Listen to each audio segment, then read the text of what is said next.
American Prometheus, The Triumph and Tragedy of J. Robert Oppenheimer, is a comprehensive biography of J. Robert Oppenheimer, written by Kai Bird and Martin J. Sherwin.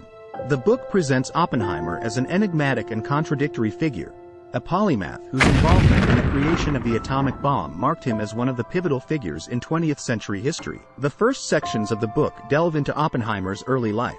The authors explore his upper-class upbringing in New York, his prodigious intellect that was evident from an early age, and his time at Harvard and Cambridge where he was educated as a theoretical physicist. His love for literature, poetry, and politics is also discussed, portraying him as a man of broad interests and deep intellect. Oppenheimer's career took a decisive turn when he joined the Manhattan Project during World War II. He was named as the scientific director of the project, tasked with the creation of an atomic weapon. The book vividly captures the tension, excitement, and moral ambiguity that surrounded the creation of the atomic bomb.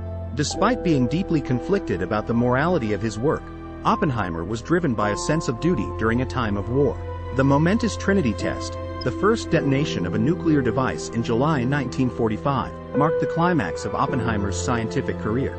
Following the bombings of Hiroshima and Nagasaki, however, Oppenheimer was filled with regret and sorrow for his role in the development of such a devastating weapon.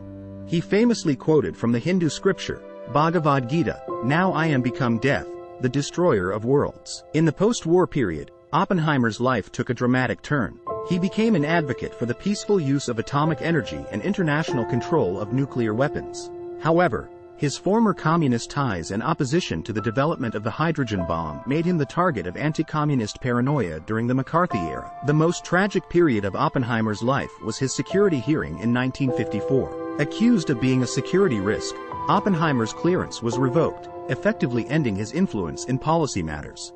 The hearing, extensively detailed in the book, was seen as a trial of not just Oppenheimer, but of scientific autonomy and intellectual freedom. American Prometheus chronicles Oppenheimer's fall from grace, from his status as a national hero to being seen as a potential traitor.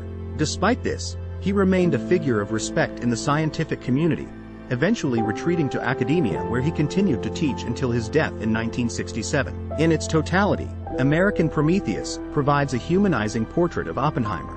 He is presented as a tragic figure, a man of towering intellect and human flaws, whose life was irrevocably changed by his involvement in the creation of the atomic bomb. The authors skillfully weave together his personal life, professional achievements, and political tribulations, presenting a holistic picture of the man known as the father of the atomic bomb.